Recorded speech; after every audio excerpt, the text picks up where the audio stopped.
These are the benefits of exercise number 4. Exercise number 4 deals with the Smarana Shakti Vikasaka. Smarana Shakti Vikasaka means developing the memory.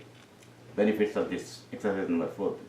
Of this exercise number 4 are as follows.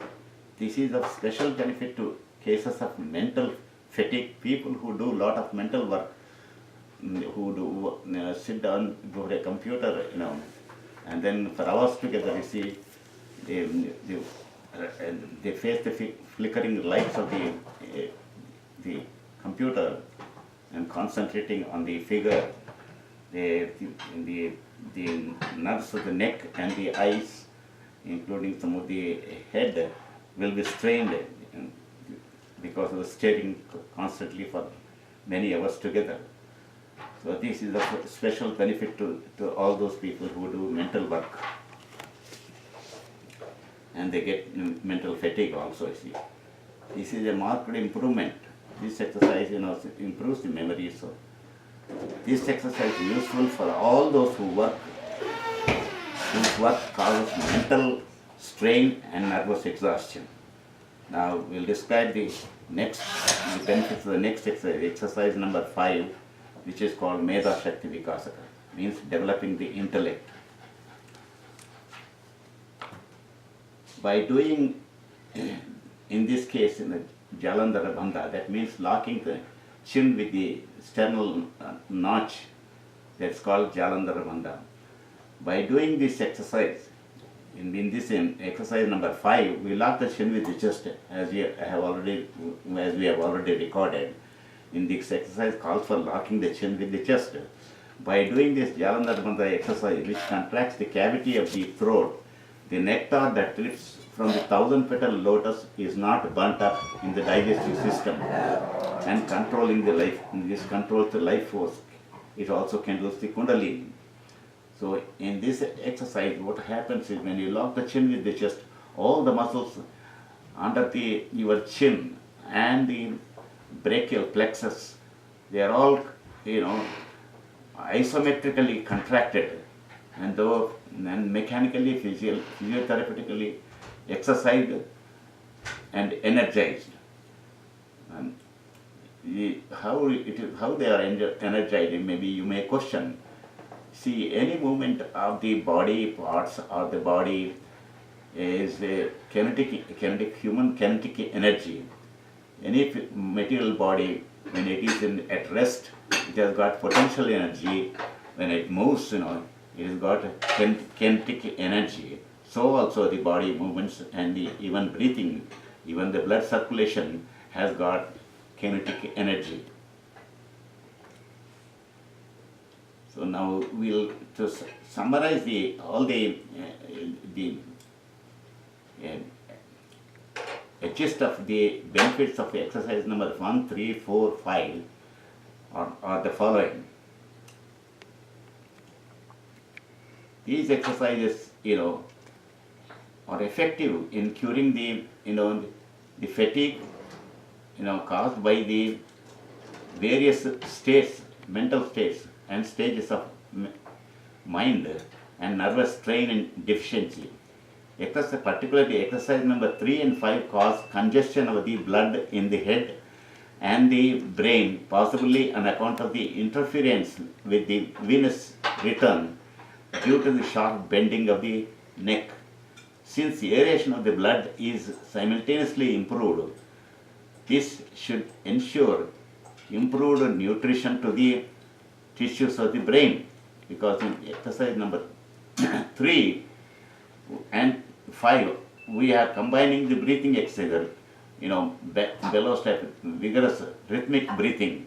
So that should aerate the blood properly. The stretching and bending of the neck, exercise number 3 and 5 has an effect on the nerves of the neck also. They improve the exercise, physiotherapically, mechanically exercise the nerves of the neck. Exercise number 3 is called Buddhi Dhruti Shakti Vikasaka. Exercise number 5 is called for the Medha Shakti Vikasaka. 3 is for the Buddhi, which is called the intellect, and also in the willpower. The five, exercise 5 is for improving the intellect, which is in the, according to yogic tradition, it is in the back of the head, in the depression. The upper part of the spinal cord and peripheral nerves supplying these organs of the neck are also both likely to be, energized and strengthened. It is known that stretching a nerve can impede, the flow of neurotransmitters, which results in, which is due to the acute bending. In addition, congestion of the cranium, the space inside the head, may result in temporarily better nutrition to the endocrine glands. When you lock the chin with the chest, what happens is the blood and the nutrition flow which is going down is blockaded in the head, in the cranium itself, and that should be of much benefit to the glands in the head, cranium, the nerves, the muscles, and all the glands such as the thalamus, hypothalamus, pituitary gland, pineal gland, particularly the thyroid and parathyroid glands are exercised by the acute bending of the head and neck in exercise number 3 and 5. The Jalandhar Bandha, which is called, which is the locking the chin with the chest, it stops the what you call the nectar, according to the yogic tradition, which flows from which is called the Brahmarandhra, which is located in the anterior fontanelle and in the cranium. From there, because according to medical science also, the choroid plexus in this region, in the anterior fontanelle, it secretes it forms the cerebrospinal fluid. Probably they are referring to this one, the yogis or the saints who have invented this, Jalandhar Bandha. That's what probably they are referring to this, cerebrospinal fluid, which flows, which protects the vein and which also flows in the subarachnoid space around the brain and trickles down through the magna foramen after the fourth ventricle into the spinal cord.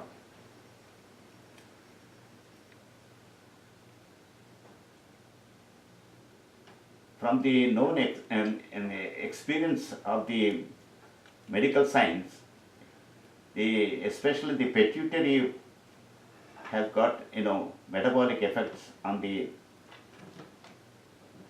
body.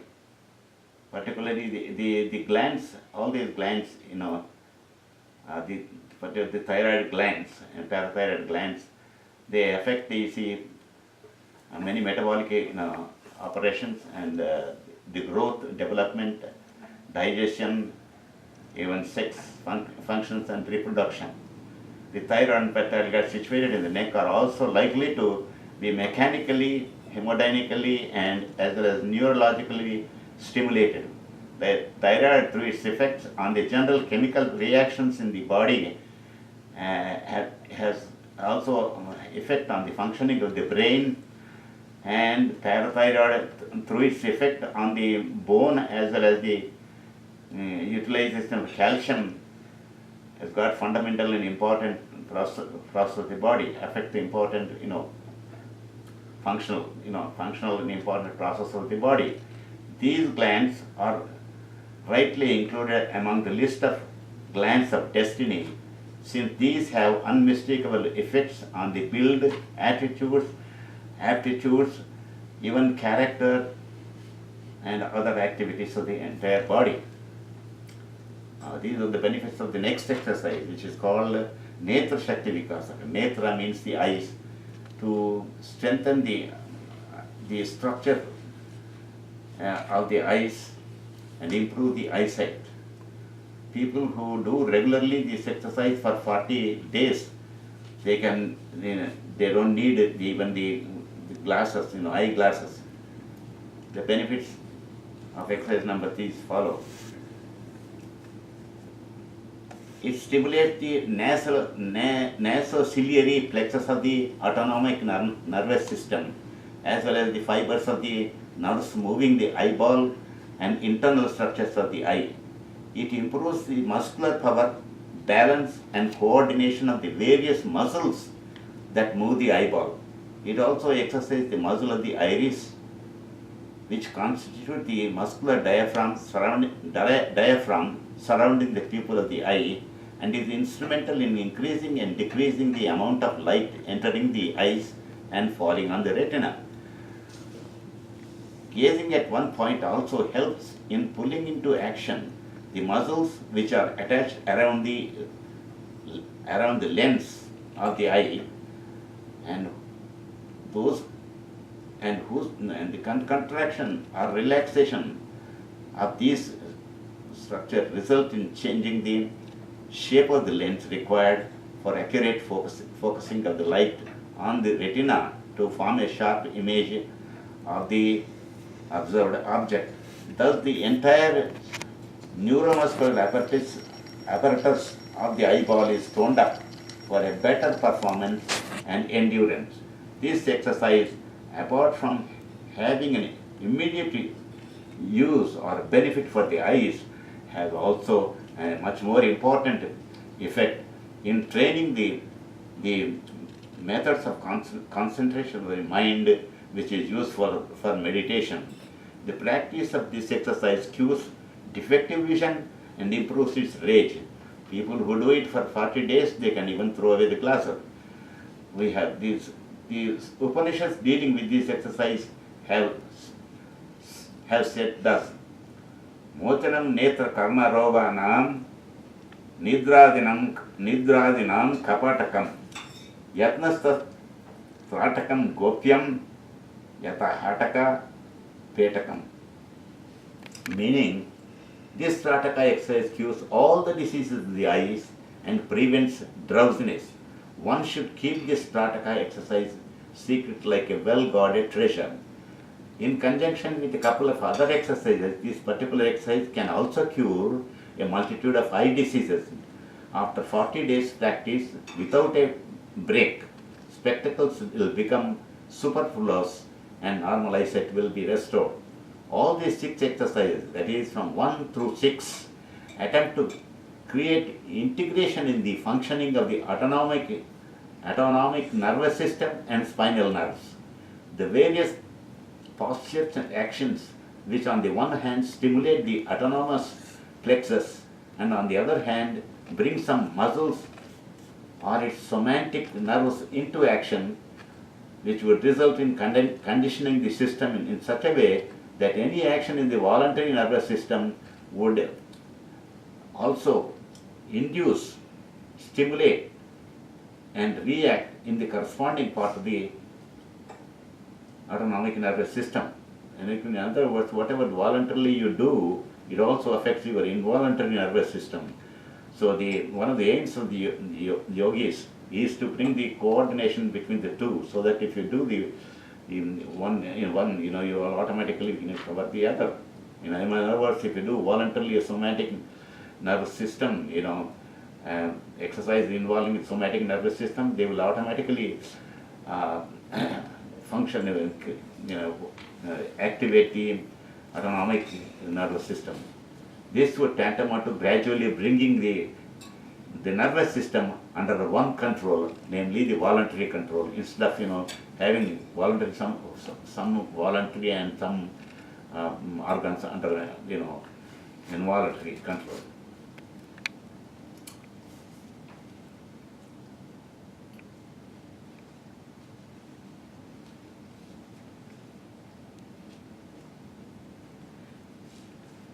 The benefits of this exercise number 22. This is Vakshasthala Vikasa, that is for the chest. This exercise is helpful in many chest diseases. The chest expands and becomes strong. TB, tuberculosis, asthma, and chronic bronchitis can be effectively tackled with the help of this exercise. Persons suffering from weakness of the heart will benefit by its tonic effect if they do this exercise for 5 minutes every morning. exercise number 23. The advantages derived from this exercise are the same as for 22, with the addition that this one gives vitality and strength to chest and back. The arms are also strengthened. These thin persons will find their protruding bones covered with healthy flesh. Regular practice of this exercise will keep the back straight throughout a man's life. Exercise number 22 and 3 combine the benefits of pranayama, breathing, as well as the physiotherapeutic effects of the exercise of the muscles and joints of the thoracic cage. The increased mobility of the ribs, of course, ensures more efficient respiration, but it is the manner of breathing in and out which is significant in these two exercises. Primarily, an effort is made to breathe in as deeply as possible and then to hold the breath, the process which is known as Puraka and Kumbhaka respectively. The deep breathing allows a liberal quantity of fresh air to be sucked into the lungs and provides a thorough oxygenation of the blood. During inhalation, on account of the negative thoracic pressure, a lot of blood rushes into the heart. At the same time, there is a simultaneous stimulation of the vagal nerve center in the brain through the impulses created in the lung substance on account of the stretching of the alveoli. The stimulation of the vagus results in slowing down the heart and thus allows it to more time for rest after each contraction. That means between the period between the systole and the diastole is increased. The increase in the period of relaxation improves the nourishment to the heart and thus allows it to contract more forcibly. It also supplies a much needed rest for this incessantly exercised organ. The practice of exhaling and holding the breath after that is described in the context of other action of the yogic exercises, allows outstretched lungs to recoil into a smaller size. These exercises involving expansions and compressions of the lung tissues help in maintaining elasticity of the structure. Exercises like this stimulate cardiac plexus and the thoracic somatic nerves at the same time, thus providing a link in all autonomous somatic nerve coordination. The cardiac plexus has an important influence on the functioning of the vagus nerves, which, according to some authorities, have an important role to play in the awakening of the latent powers of the personality, which the yoga discipline aims at. This is the yoga aims at.